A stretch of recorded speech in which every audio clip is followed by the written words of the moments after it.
bonsoir, ça dépend les que vous nous suivez. Bienvenue, fidèles abonnés, surtout il y a MMM Télévision, votre âme de serviteur. Président Moustapha, toujours sur la Nabi, l'actualité politique, il n'est pas sur la Masolo Nabiso, Yamboka Congo, Bandekonangaï. Bisika nyonso tu bozwami bana nyonso tu États-Unis partout bolandaka mona mboka président Moustapha na ville province ya Kinshasa bo continuer ko s'abonner na chaîne na biso bo continuer ko liker l'émission bo continuer ko partager bo continuer ko aimer yango soki pe olini bo kota na groupe WhatsApp ya parle ya MM Télévision pozwaka information en temps réel comme la biso na commentaire au pesi numéro na yo pour intégrer la communauté MM Télévision. Bande konangaï ba congolais, moi me cotiser. Qu'est-ce qui se passe? 14 caches d'armes récupérées, découvrir à Kinshasa. Transport, Bemba frappe fort. Transport, Oyezalaki, il y a Joseph Kabila, Oyezalaki, il y a Batoua Katumbi bloqué. Histoire vient nous enseigner. Bakongo, province du Congo central, c'est les provinces les plus minières. Il y a la République démocratique du Congo après les 80. Il y a les Japonais en désordre à Kinshasa, au Congo. Les Japonais en désordre à Koti. Territoire de Mbanzangungu et Zalikolo Coltan, na Cobalt. Et Coltan les plus prestigieux. Et Zanakati à Congo central. Bolania, on a conseil des ministres présidé par le chef de l'État, Félix Antoine Tshisekedi Tshilombo. Herba Belge Bazolo m'a été. Après 4 Est, guerre et commandant Congo. Pourquoi? Parce que on découvre Coltan les plus puissants. Nebomoni, président de la République, dans le conseil des ministres. Alobeli Yango, les Japonais sont déjà là pour commencer à travailler sur manganèse dans le territoire à Louosi. Alors, na Yango, il faut pont entre Louosi et Nangamba Kimpesi. Les Japonais déjà, Bazokota, 20 millions de tonnes de manganèse. Ah, mon dansé Mikaka, que ton âme repose à paix. Mon dansé Mitanga Lobela Kamakamboyo, Batu Batouva Kango Bavanti. Na Lobela on a une mission et l'équipe. Que Congo central Herbo Mona, Herbo Kenenzela Bakongo Sogi Zabutu. Batu bakenanzela à partir ya Songololo, Bangomba Bang, Epela Kaminda. Ngomba na Epela c'est quoi? C'est les minéraux. Et aujourd'hui, Herboyo Kiango, dans la réunion conseil des ministres, le président de la République a lobby, exploration et bandit, on a découvert Congo central, plus de 20 millions de tonnes. Oyo yezo senga elongwa, sans compter Oyo Bazotanam. Mais Oyo Zaketan Batimo Likaka, moins de 1 mètre, Bazoui manganèse. 20 millions de tonnes. Il y a manganèse. Oh, déjà, Bamoni. Oh, déjà, explorer Bamoni. Awa. Quantité Bamoni, c'est 20 millions. Oh, ça que non, Koti Babandi Kozwa. 20 millions. Alors, or les plus puissants, or les plus prestigieux, Yango Bamoni va découvrir dans le territoire en Banzangou. Coltan, Cobalt et Zawana. Et, Djambolo Bagene, Katanga, Bissonde, c'est nous. Maintenant, parlez encore. Arrêtez de vous bavarder. Bande Koba Congolais, au moment où je vous parle, ça ne marche pas. Qu'est-ce qui se passe? Qu'est-ce qui se passe? Awa Tozolo Belabino. Guerre et Sili. Guerre à Est et Sili. Tolandi, ba communicateur, il y a Vital Kamere, Luakaniki Niki King. Mais avant d'Aloba, Nicolas Kazadi Alobi, quand il y a un projet, quand vous financez un projet, tu parles de Kabola Kambong. Avant tout ça, la Moussala, tu as dit Kaboli Mbongo. De Kaboli Mbongo, là, moi je parle. En tant que communicateur. Est-ce que Nicolas Kazadi a aussi? Tu as attaquer Nicolas Kazadi. Moi aussi, je ne suis pas d'accord avec lui. Parce que quand moi, je suis ministre des Finances à l'Obaki à Moté, est-ce qu'à Kosi Mbongo, on partage l'argent? Et 200 millions, va partager en Kaboli. C'est du mensonge? C'est pas du mensonge. Le Oyo, 200 millions et bima qui font un lancement. Yachita Katen. Et Kenda. 200 millions sur les Chita Katen. Mbongwane Kenda. J'ai entendu le président de la République à lobby. Lancement, il y a Chit Mbombo. Chit Mbombo, lancement dans le février. Nous sommes dans mi-mai. Ata mzela moko bazati. Ata libanga ya Chit Mbombo ezate. Na Kasai Central. Bon, on se le dit la vérité. Ngai onga na moni.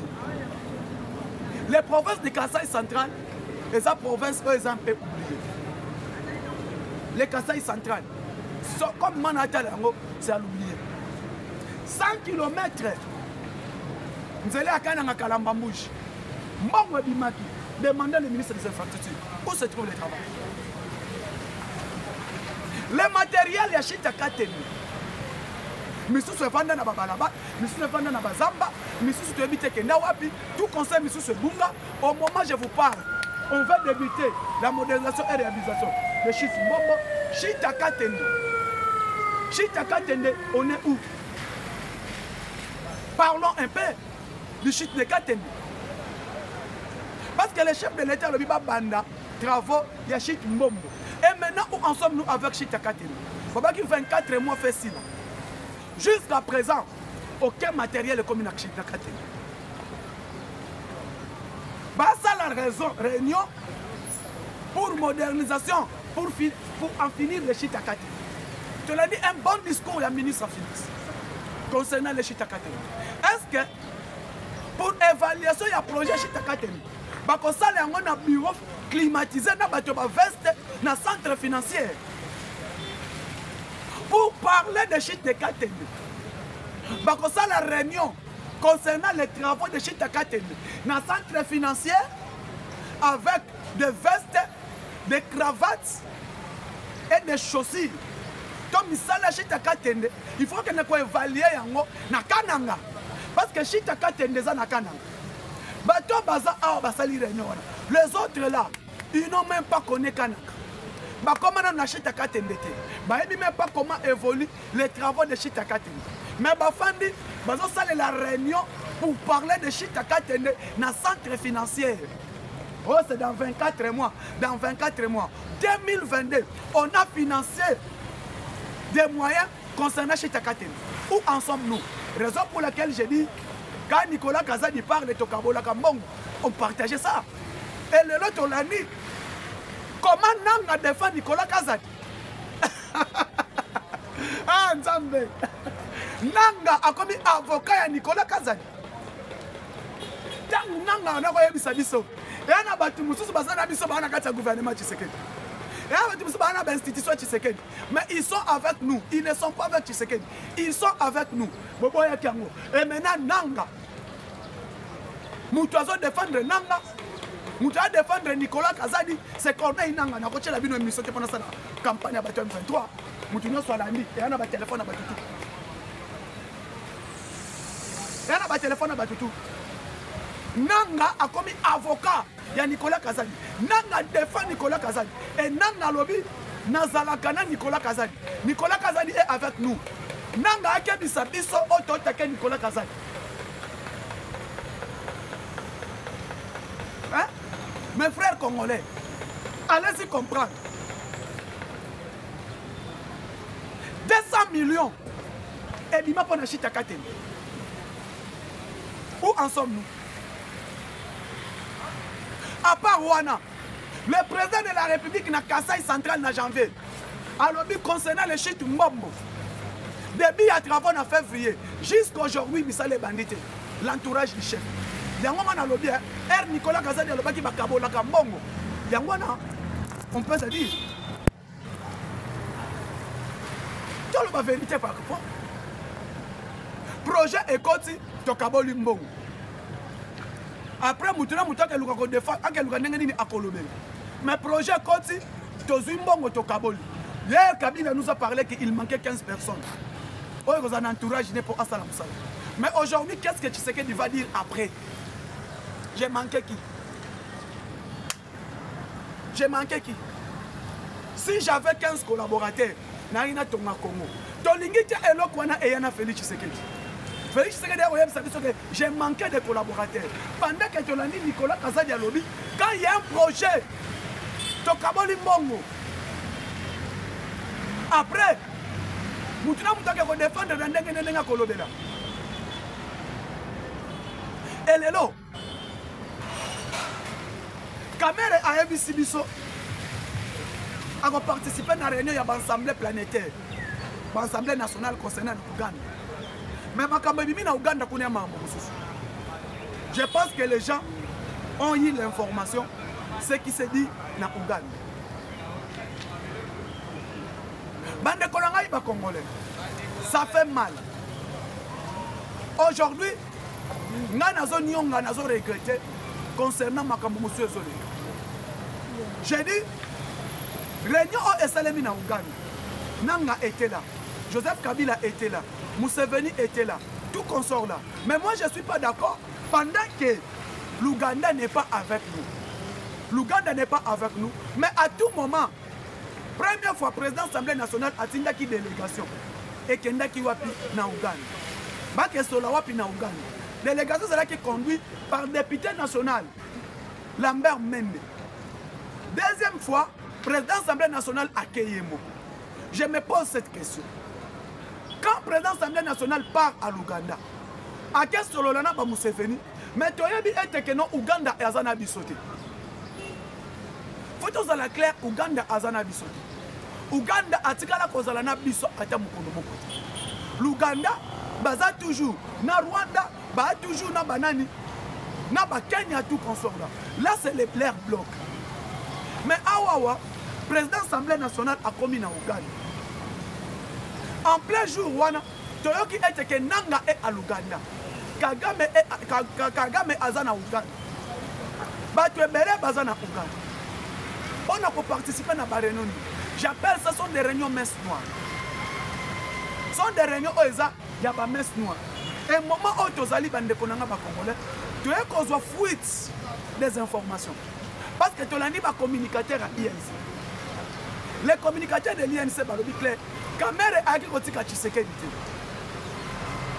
Kamere n'est pas venu laisser Tshisekedi. Kamere sera candidat en 2028.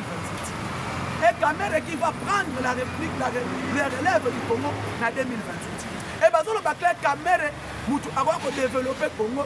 Kamere a bonisa Congo en 2028. Et l'UDPS, nous, on est en train de rêver. Tout rêver. Parce que les seules personnes parce que l'UDPS manque de moyens, manque de communication pour attaquer ce que Kamere fait. Alors les cadres de l'UDPS sont en train de rêver. Les députés nationaux de l'UDPS rêvent encore. Alors, Pino Lokola Bozo pour rêver. Pendant que Bomona Moutou Oyoyo, Aza adversaire de l'UDPS. C'est notre adversaire. Je vous le dis, Vital Kamere, il est l'adversaire du chef de l'État. Malgré qu'il est dans des institutions, il est l'adversaire du chef de l'État. Et Zomona Nakaza adversaire Nabis. Et Zomona Nakaza, Vital Kamere, il est là dans les institutions du pays, mais Kamere c'est notre adversaire. Yamona Zoloba, Awa gouvernement d'union nationale, président de la présidente. Que ceux qui ont mis qu'on l'a soumis, pendant qu'on nomme premier ministre, adversaire plus pire. Alors, adversaire Yamakasi. Alors, pour te répéter, bande konangai, total ananya zanani. Réunion Salemi na Ouganda. Na réunion Salemi na Ouganda, bango moko na M23 balobi nanga zo bloqué bango. Nanga zo bloqué bango. Depuis Nanga Lobaki Boy, ça ne marche pas. Autour d'une même table. Ça ne marche pas. Nanga comme il bloqué Bango. Parce que, dans minute, Nanga a créé Arca. Arca et Bimi. Armée révolutionnaire du Congo. Nanga a créé Armée de Moussous. Comme il a M23, AFC, va créer bord Moussous comme un Arca. Armée révolutionnaire du Congo. Et là, on a un sali. Alors, Balobini, nanga azoko bloquer bango nanga azoko bloquer bango bazoko avancer te eloko bimi na kati ya réunion nanga afa pesa bango position comment nanga azoko avancer te alors que nanga vient de créer arca armée révolutionnaire du Congo pendant que toyebi signature du siècle fait à la signer Kalamini signature du siècle il fait à la signer Kalamini alors ces signatures du siècle ouais fait à la signer Kalamini et ça que on a s'attendre comment est-ce que Congo il fait développement nango et soit envoie le développement bande konanga ipa Congo lelo oyo biso nyonso tozomona évolution ya makambo ndenge ezokende toyebi biso nyonso que le pays est agressé par qui? Par le Rwanda. Le pays est agressé par le Rwanda pendant que Amérique à mon ami va accompagner Congo pour une solution na est ya mboka na biso et puis pour na minéraux na biso.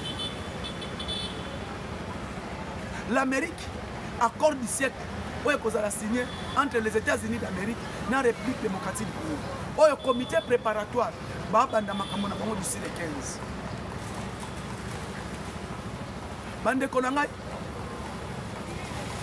biso nyonso toyebi que signature du siècle kozala signé mais na bantourage mosusu tomona ete bato mosusu baza pembeni wana ils ne sont pas avec nous. Antipas Mbusa Namwisi o azalaki nommé ministre de l'intégration régionale par le président de la République. Antipas Mbusa Namwisi o azalaki toujours toyebaki o azalaki toujours comme mokonzi ya groupe armé ayaki na bagroupe armé na ye tomoni Obasanjo ayambi Joseph Kabila l'ancien président nigérien ayambi Joseph Kabila basololi toye komona Obasanjo ayambi Moïse Katumbi oyo aza président ya Ensemble pour la République ayambi na koyamba Moïse Katumbi Obasanjo tomoni pembeni wana toye komona Moïse Katumbi Salomon Escadela na Antipas Mbusa Namwisi na mituni na mikanda o Antipas Mbusa Namwisi a présenté tomoni mikanda ya ensemble pour la République ensemble la République o ya Moïse Katumbi nde na table ya nani ya Obasanjo na Moïse Katumbi bamikanda o ya ensemble parti ensemble à Moïse Katumbi o est présenté mikanda o batanga devant Obasanjo na mikanda oyo vient na biso Antipas Mbusa Namwisi azanango c'est le document propre de Moïse Katumbi na mituni est-ce que Moïse Katumbi Antipas Mbusa Namwisi a commis membre ensemble donc Antipas Mbusa Namwisi est parti de l'opposition où il est membre de l'ensemble parce que na Efandel c'est Katumbi qui préside ensemble avec Obasanjo.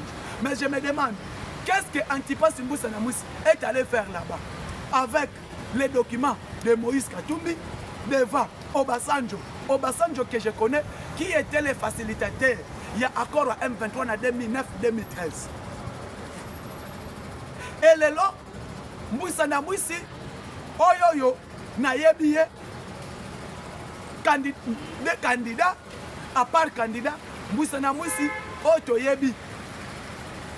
Depuis Kala, on a yebelié un opposant, un révolutionnaire. Mais là-bas, devant Obasanjo, Mbusa Namwisi a commis des membres, il y a parti à Moïse Katumbi. Et bango nyo surtout devant Obasanjo.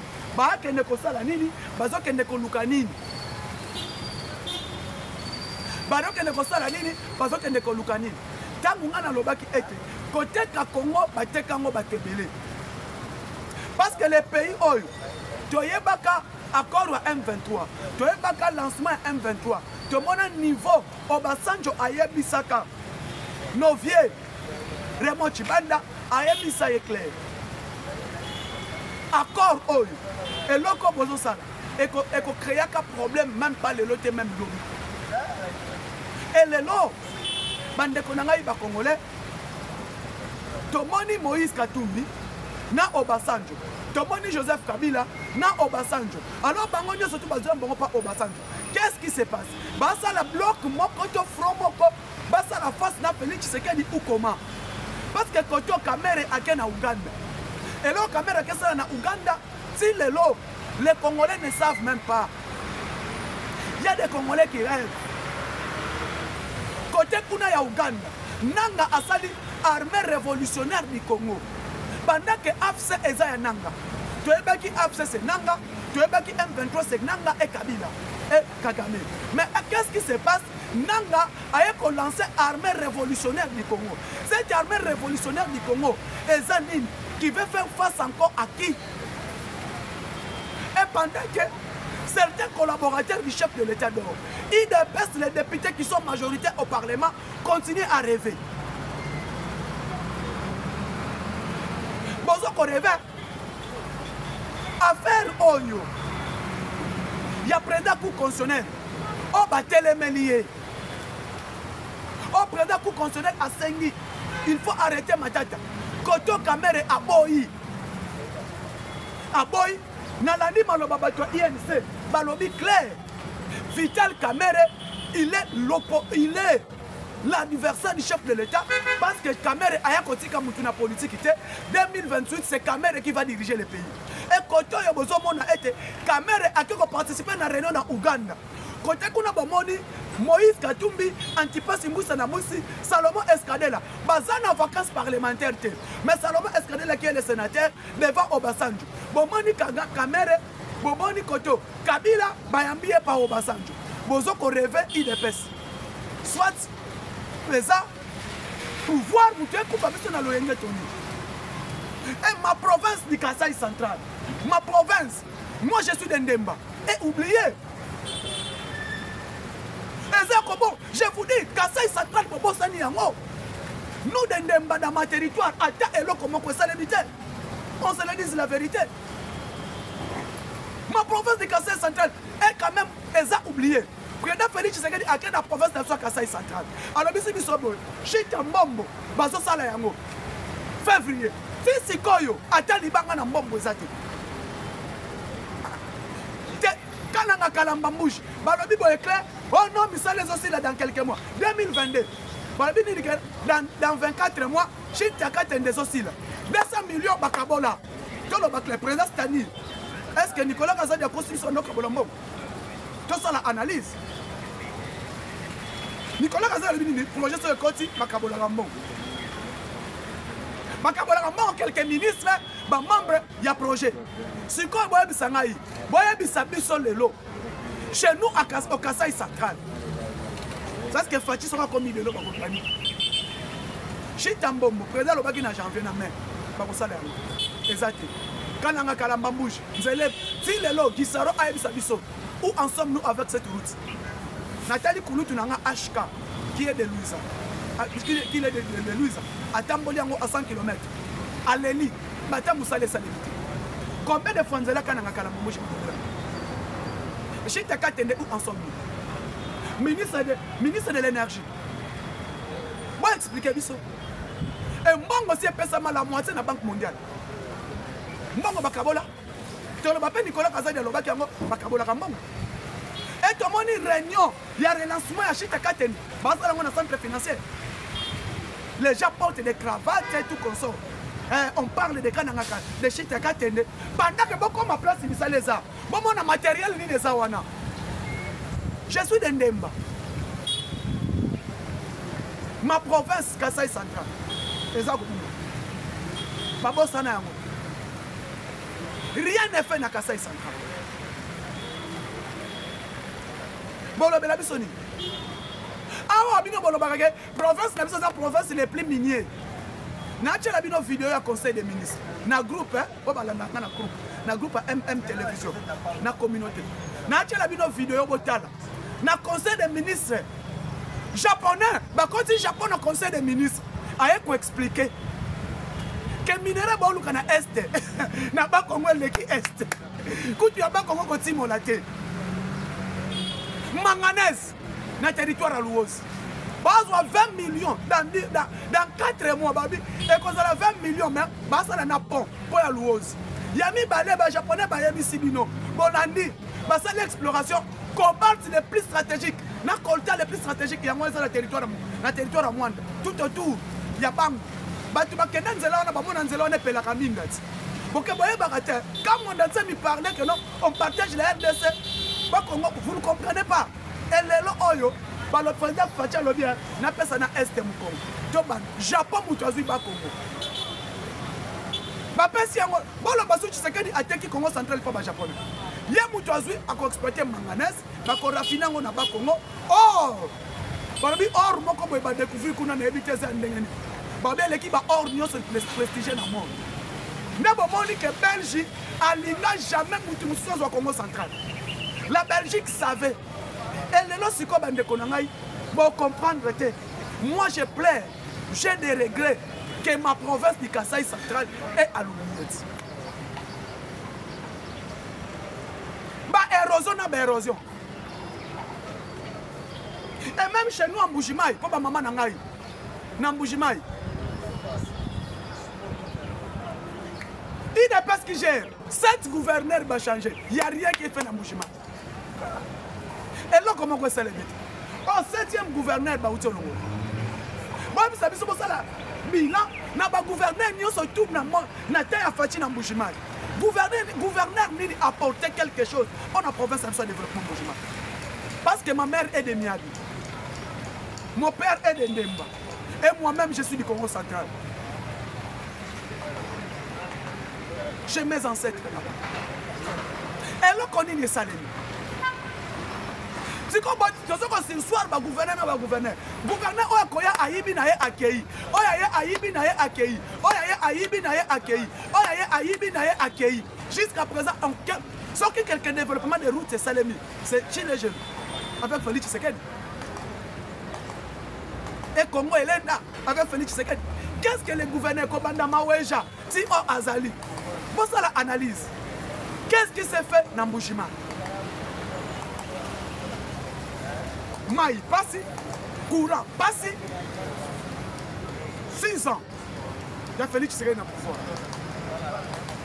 Quand on a parti des ordres, il y en a des ordres. Tozoye batté.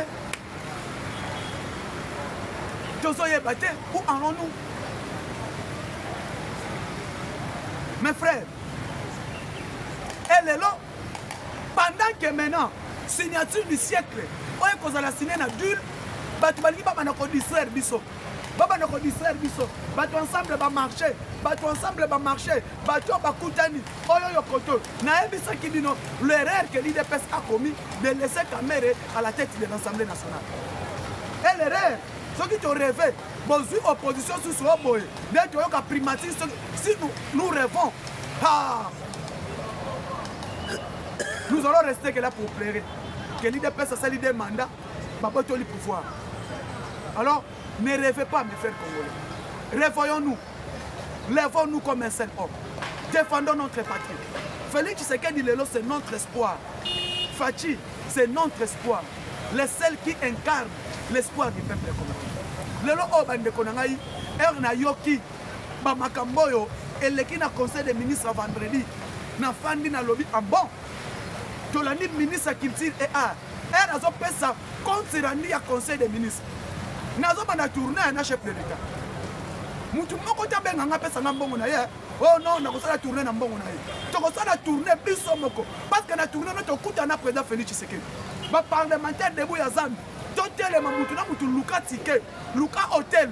To kosala tourner na Fati président fa yamba biso. To yebisa ye MP. Tourner na kende na Fati na ba Congo. Na ke Fati na Kabandundu, na ke na président Équateur, na ba propre moyen nanga. J'irai. Na ko futa ba billet d'avion nanga.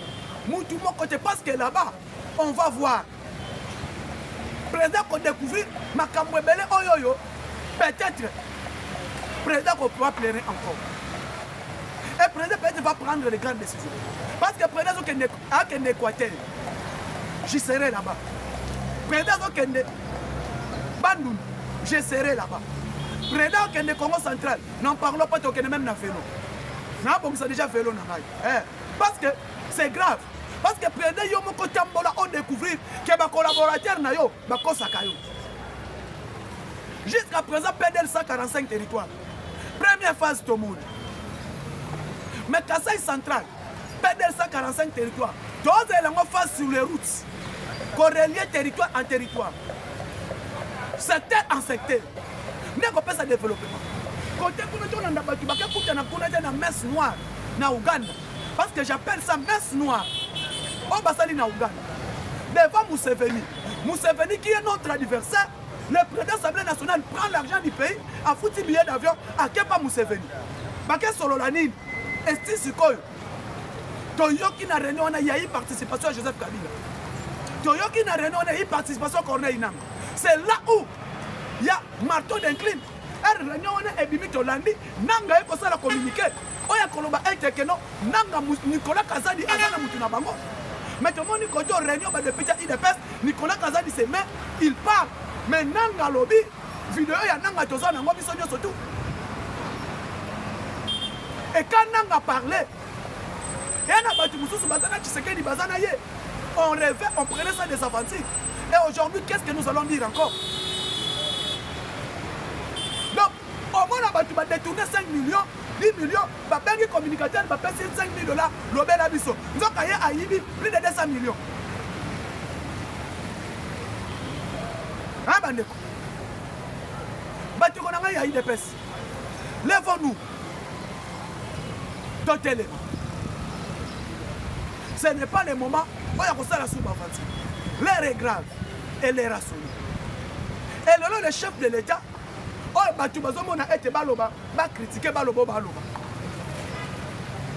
y a des réunions de messe noire qui se font. Ah, un projet Congo Yango Eye.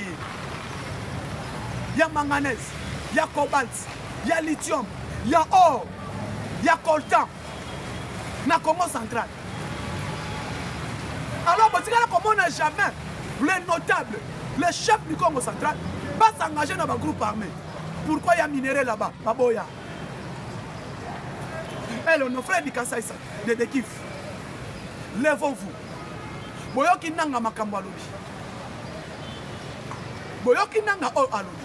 Corneille nanga. Na émission asali après rencontre na bango. Oh ba utsokuta na Ouganda. Et jusqu'à présent, moi je le dis, l'Ouganda n'a jamais été avec nous. Mais comment est-ce que certains dirigeants sont toujours à l'Ouganda? L'Ouganda, Ouganda, Ouganda. Bah, nous sommes à Obasanjo, Obasanjo, Obasanjo. Et Obasanjo. Obasanjo, le lo oyoyo.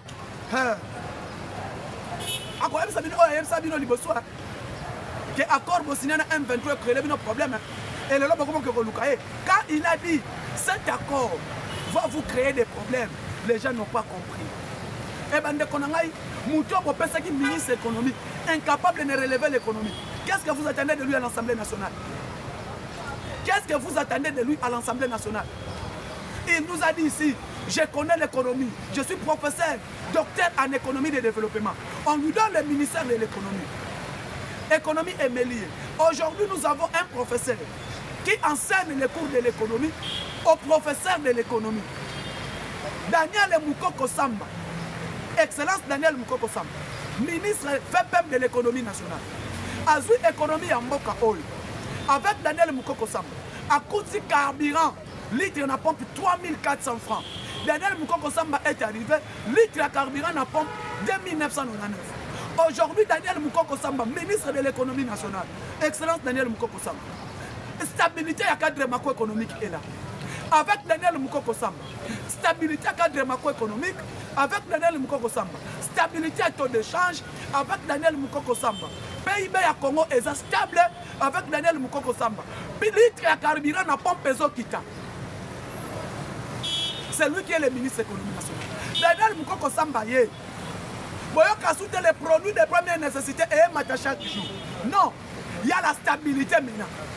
Et là, on va voir toi qui es le préposé à l'économie, le développement, dites-nous un peu. Miracle nini mukoko samba sali pour stabiliser le cadre macroéconomique ya mboka. Yebisa biso, miracle nini mukoko samba sali pour stabiliser les prix ya ba produits de première nécessité dans le marché. Miracle nini mukoko samba sali pour être pénurie crise ya maïs et la soutien à niveau ya nini ya Mbujimayi. Bande kona na niveau ya Kasai na Katanga. Bande kona ngai ba congolais. Aujourd'hui je vais vous dire, Mukoko Samba c'est le meilleur ministre de l'économie nationale il y a histoire à RDC. Semaine autre to bandi lelo lundi. To comme vendredi te. Prix ya carburant ezo kita na pompe d'essence. Grâce à Mukoko Samba. Avec Mukoko Samba, boyoka susute, baye na bino lipa et mati, lipa et sali boy. Non, grâce à Nini, depuis que Mukoko Samba Daniel, il est à la tête de l'économie nationale.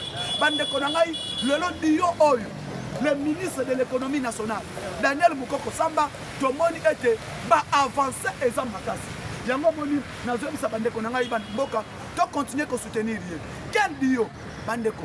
Mboka na biso eza mboka na biso totelema tosutenaka mokonzi mboka biso nyonso tu bendele koya te totelema biso nyonso to accompagner Fachi Beton pas question qu'on négocier pas question qu'on partager Congo je dis et je vous remercie.